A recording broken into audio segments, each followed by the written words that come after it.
Eto na nga yung sinasabi natin, na kung ano pa yung wala sa plano, ayun yung natutuloy. Kaya naman ay biglang bonggang lakad tayo for today's video. Disa ka di? Ay, adi ba? It's our first time to visit here at the 100 Island. Alaminos, Pangasinan. Okay. Bali, gusto ko lang po i-share kung paano kami nakarating dito. Malay mo makakatulong tong video na to para sa mga katulad naming mga commuters na nagbabalak mag 100 Island. Ito na nga. Bale, nandoon po kami sa may Dagupan, Pangasinan City. At doon po kami sa may SM sumakay kasi nandun po yung paradahan ng van papuntang Alaminos. 220 naman po yung pamasahe naming dalawa kasi bale 110 per person.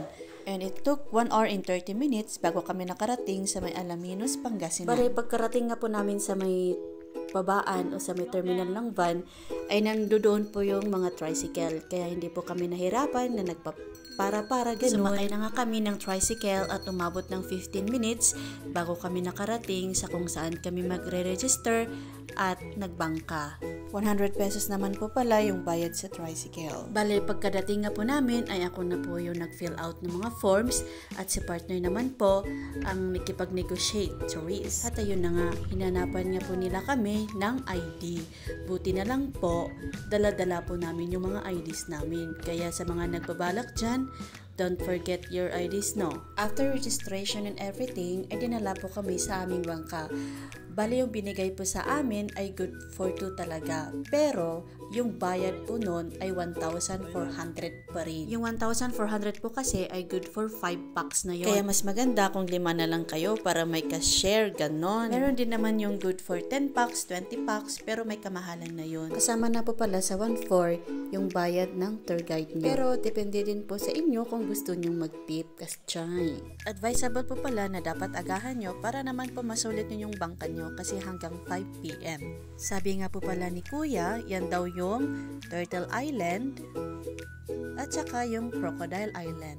At ayan, let's enjoy the moment na orekas na tayo ubing dito at Charis. No words can explain talaga how beautiful, how wonderful this breathtaking God's creation. Kahit na nga halos mag-12 noon na kami nakarating dyan, pero at least nasulit pa din namin. Kaya advisable talaga na agahan nyo, no? At para malibot nyo yung lahat ng mga islands.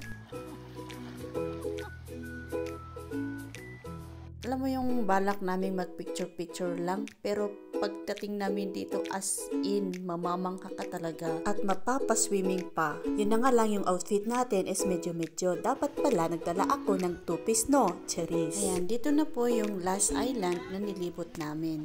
Buti na lang talaga tinuloy namin dito. Kasi sabi ko piman kay partner na wag na namin ituloy kasi baka ang mahal-mahal. Eh hindi naman tayo yung manager, Charis. Pero sabi naman niya ay apo, ang pera na yan napapalitan na ibabalik, pero yung araw hindi. At ayan, kinilig naman tayo.